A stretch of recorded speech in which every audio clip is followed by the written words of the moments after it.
தங்கள் ரசனையால் சினிமா உலகை வாழ வைக்கும் ரசிகர்கள் யாவருக்கும் வெட்டி விமர்சனத்தின் முதல் வணக்கம். இன்னைக்கு இந்த பகுதியில் நாம் விமர்சனம் பார்க்கக்கூடிய படம் இயக்குனர் தன்ராஜோடைய படைப்பில் சமுத்திரக்கனியின் நடிப்பில் ஒரு தெலுங்கு படமாக தமிழ்லையும் டப்பிங் ஆகி நம்ம ஊர் திரையரங்குகளில் ரிலீஸ் ஆகிருக்கக்கூடிய ராமம் ராகவம் படம் எப்படி இருக்குது அப்படின்னு தான் பார்க்க போகிறோம்.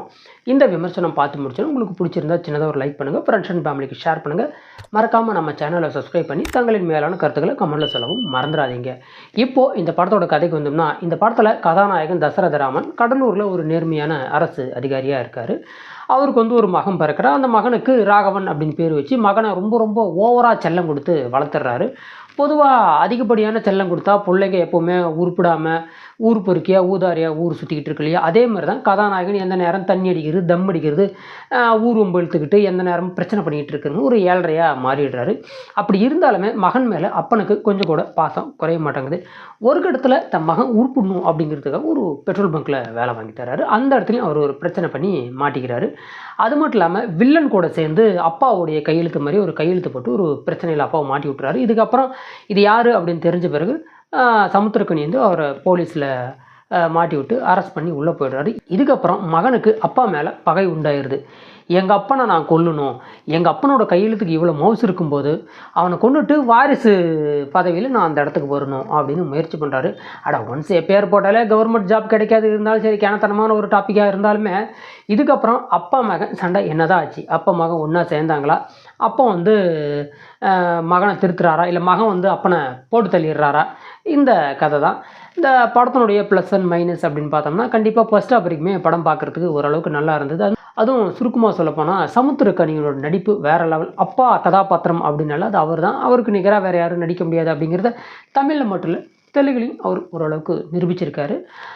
அதே மாதிரி கதாநாயகன் தன்ராஜ் பண்ணக்கூடிய அந்த தண்ணி அடிச்சுட்டு ராவடி பண்ணுறது, தண்ணி பண்ணுறது, அந்த சீன்ஸ் எல்லாம் மேக்ஸிமம் இரிட்டேட்டிங்காக தான் இருந்தது. அதெல்லாம் தவிர்த்துட்டு இன்னும் கொஞ்சம் டீசெண்டாக பண்ணியிருக்கலாம் அப்படின்னு நமக்கு தோணுது. அதே மாதிரி சமுத்திரக்கனிக்கு மனைவியாக வரக்கூடிய அந்த கதாபாத்திரம் சும்மா வேறு லெவலில் அவங்களும் ஸ்கோர் பண்ணியிருந்தாங்க. பார்க்குறதுக்கு ஓரளவுக்கு நல்லா இருந்தது. இன்னும் சுருக்கமாக சொல்லப்போனால், இந்த தெலுங்கு படங்களில் எப்படி சென்டிமெண்ட் மலையை பொழிஞ்சு நம்மளை நலைய வச்சுருவாங்களோ, அதே மாதிரி ஒரு தெலுங்கு படம் எப்படி இருக்கணுமோ அந்த மாதிரி சென்டிமெண்ட் மலையை பொழிஞ்சு நம்மளெல்லாம் நனைய வச்சுறாங்க. கண்ணில் தண்ணி மட்டும்தான் வரல.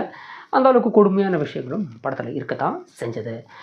அது மட்டும் இல்லாமல் படத்தில் கதாநாயகி அப்படின்னா பொதுவாக நம்ம அடிக்கடி சொல்லுவோம் சம்பிரதாயத்துக்கு வச்ச சாத்துக்குடி அப்படிங்கிற மாதிரி கதாநாயகி இந்த படத்தில் சம்பிரதாயத்துக்கு வச்ச சாத்துக்குடியாக தான் இருக்காங்க. அண்ட் தென் பேக்ரவுண்ட் மியூசிக் இன்னும் கொஞ்சம் நல்லா எக்ஸ்ட்ராவாக பண்ணியிருக்கலாம். கொஞ்சம் மொக்கையாக இருந்த மாதிரி தெரிஞ்சது. அது மட்டும் இல்லாமல் படத்தினுடைய சினிமோட்டோகிராஃபி உண்மையிலே சூப்பராக இருந்தது. ஒவ்வொரு சீன் சென்டிமெண்ட்லாம் அவங்களோட ஃபேஸ் ரியாக்ஷன்ஸ் எல்லாம் பர்ஃபெக்டாக ஸ்க்ரீன் ப்ரெசன்ஸ் பண்ண விதம் நல்லா இருந்தது. எடிட்டிங் ஓரளவுக்கு பரவாயில்லையாக இருந்தது. சமுத்திரக்கனியோட நடிப்பு திரும்ப சொல்கிறேன் ஒரு பெஸ்ட்டான ஒன்று, அவரோட பெஸ்ட்டான ஒன்று தமிழில் தெலுங்குலையும் போய் கொடுக்க ட்ரை பண்ணியிருக்காது. அது ஓரளவுக்கு ஸ்க்ரீனில் ஒர்க் அவுட் ஆகிருந்தது. பெரும்பாலான இடத்துல அவரோட நடிப்பின் மூலமாக ஒரு அப்பா மகன் பாசம் இதெல்லாம் நம்மளால் கனெக்ட் ஆக முடிஞ்சது. அது மட்டும் இல்லாமல் படத்தோட கிளைமேக்ஸ் கண்டிப்பாக எல்லாருக்கும் கண்ணு தண்ணி வர மாதிரி ஒரு சில விஷயங்களை செஞ்சு வச்சுருக்காங்க. அதுவும் பார்க்குறதுக்கு நல்லா தான் இருந்தது. என்னை பொறுத்தவரைக்கும் இது ஒரு below average decent watchable Telugu dubbing movie.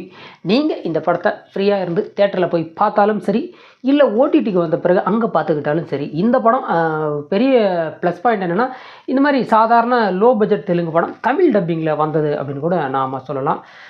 ஃப்ரீயாக இருந்தால் இந்த விமர்சனத்தை பார்த்த பிறகு நீங்கள் இந்த படத்துக்கு போனீங்கன்னா எப்படி இருந்தது அப்படின்னு உங்களோட கருத்துக்களையும் பார்த்துட்டு கமெண்ட்டை சொல்லுங்கள். மறக்காமல் இந்த வீடியோக்கு ஒரு லைக் போட்டு ஃப்ரெண்ட்ஸ் அண்ட் ஃபேமிலிக்கு ஷேர் பண்ணி நம்ம சேனலை சப்போர்ட் பண்ண மறந்துடாதீங்க.